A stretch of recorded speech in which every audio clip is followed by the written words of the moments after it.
Le monde que nous voyons n'est qu'un mince voile de réalité, mais qu'y a-t-il derrière? Coïncidence, rêve, prémonition. Et si ce n'était pas des coïncidences, mais des signaux venus d'ailleurs?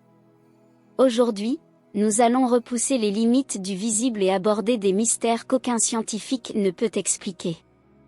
Cette vidéo est un voyage au-delà des apparences. Nous avons rassemblé 10 exemples et faits réels qui vous amèneront à vous interroger sur l'existence de l'autre monde. Des enseignements de l'Égypte antique sur le « double de l'âme » aux recherches modernes sur la mémoire des vies antérieures, des coïncidences mystiques au mystère de la physique quantique, tout converge vers une même conclusion: la conscience ne meurt pas, elle se transforme. Nous allons démontrer qu'il n'existe pas de mur infranchissable entre les mondes. Il n'y a qu'un voile que l'on peut ressentir avec le cœur. Ces faits ne sont ni des histoires d'horreur ni des fantasmes, mais des observations laissées par les hommes, la science et l'histoire. Peut-être que l'autre monde ne se trouve pas, là-bas, mais juste ici, tout près. Dans nos rêves, dans l'énergie, dans la mémoire, dans le souffle de l'univers. Regardez attentivement cette vidéo et peut-être, vous aussi, commencerez-vous à le remarquer.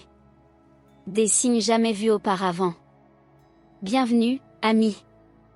Le monde dans lequel nous vivons n'est qu'une partie d'une vaste réalité.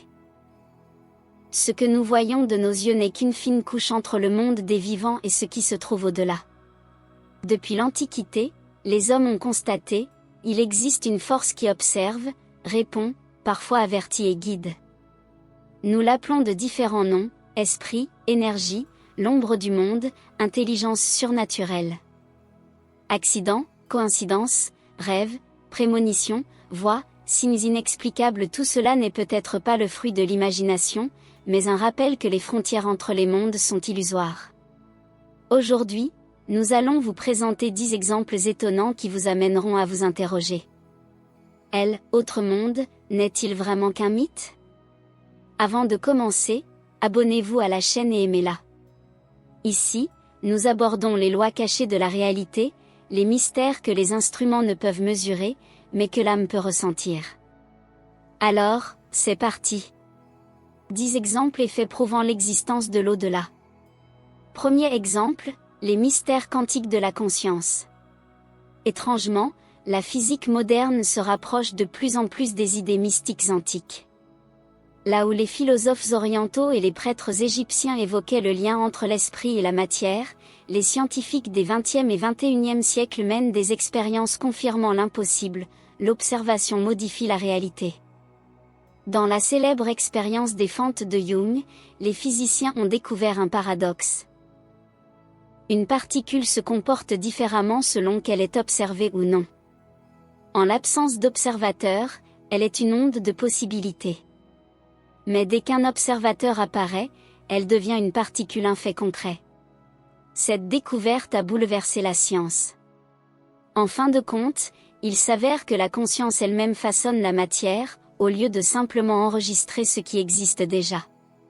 De nombreux scientifiques, philosophes et mystiques commencent à se demander: et si la réalité qui nous entoure n'était pas tant une structure physique qu'un reflet de notre perception? Depuis des millénaires, les moines bouddhistes affirment: le monde est une projection de l'esprit. Platon disait que la réalité visible n'est qu'une ombre du véritable monde des idées. Et aujourd'hui, la mécanique quantique semble nous conduire à la même conclusion. Nous ne nous contentons pas de vivre dans le monde, nous le co-créons à chaque regard, à chaque intention, à chaque pensée. Si cela est vrai, alors la frontière entre le matériel et l'au-delà ne se situe peut-être pas là-bas, mais ici même, en nous. La conscience devient un pont entre les mondes, entre ce que nous appelons réalité et ce qui se trouve au-delà. Deuxième exemple, les rêves qui sauvent des vies. Parfois, la frontière entre le sommeil et la réalité devient plus ténue que le souffle. Vous vous endormez, sans vous douter que cette nuit même, votre subconscient tentera de vous sauver la vie. L'histoire regorge de cas de rêves prophétiques, des avertissements qui se sont réalisés dans les moindres détails. Quelques jours avant sa mort, le président américain Abraham Lincoln confia à sa femme un rêve étrange. Il errait dans la Maison Blanche lorsqu'il entendit des pleurs. Dans un couloir se trouvait un cercueil recouvert d'un drapeau. À la question « Qui est mort ?», un soldat répondit « Le président, il a été assassiné ».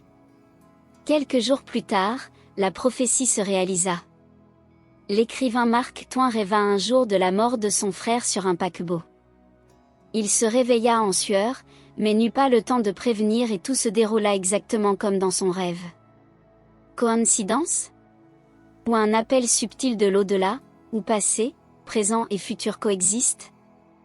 Les scientifiques tentent d'expliquer ce phénomène par le jeu des neurones, mais ils ne parviennent toujours pas à comprendre pourquoi, dans certains rêves, nous voyons des choses qui ne se sont pas encore produites. Peut-être que, dans les rêves, l'être humain transcende le corps et le temps. Et alors ce ne sont plus seulement des images qui nous parlent, mais l'univers lui-même, nous suggérant le chemin. Nous avertissant du danger, ou nous rappelant que notre vie n'est pas le fruit du hasard. Les rêves sont des portes par lesquelles l'éternité nous murmure à l'oreille dans le langage des symboles. Et c'est à nous d'entendre ce murmure.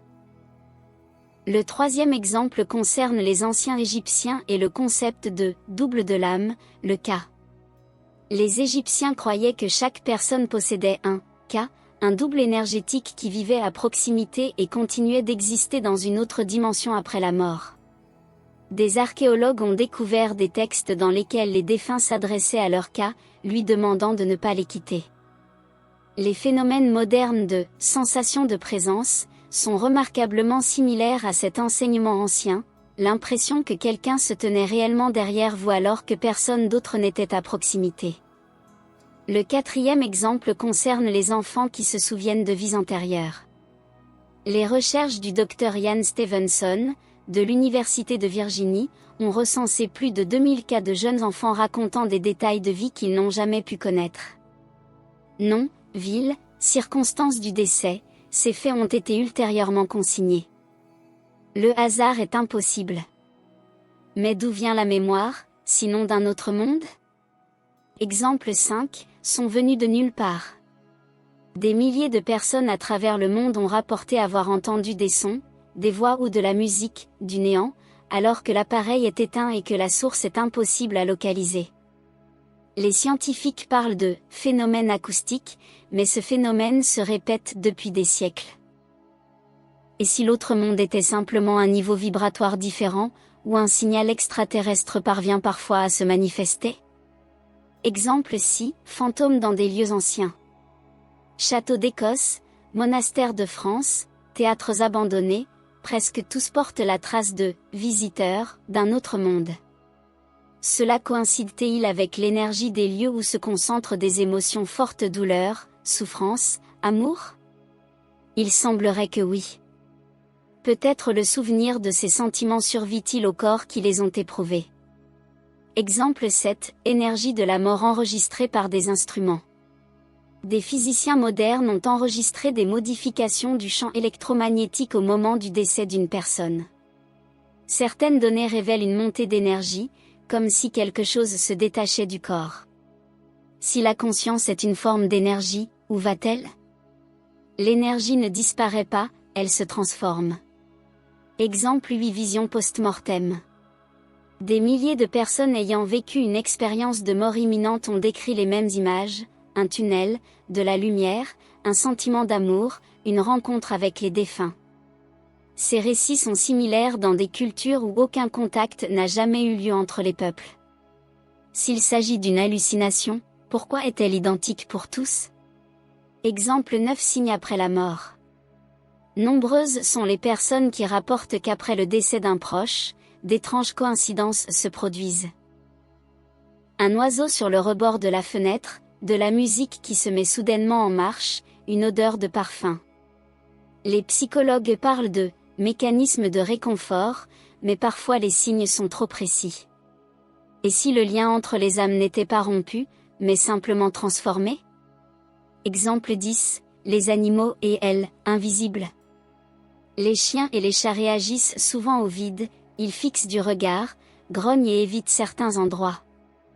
Les anciens croyaient que les animaux percevaient l'énergie d'un autre monde, invisible à l'œil nu. Aujourd'hui, les psychologues animaliers reconnaissent que les animaux détectent effectivement des signaux qui dépassent les capacités sensorielles humaines. L'autre monde n'est pas lointain. Il est tout près, dans nos souvenirs, nos rêves, nos sentiments, dans d'étranges coïncidences inexplicables. Peut-être n'est-ce pas, l'autre monde, mais simplement une autre part de nous-mêmes, celle qui ne meurt jamais. La frontière entre les mondes est plus ténue que le souffle, il ne reste plus qu'à oser regarder au-delà. Si cette vidéo vous a interpellé, n'hésitez pas à la liker, à vous abonner à la chaîne et à la partager. D'autres histoires suivront, où la frontière entre le monde visible et l'invisible devient plus ténue que le souffle. À bientôt!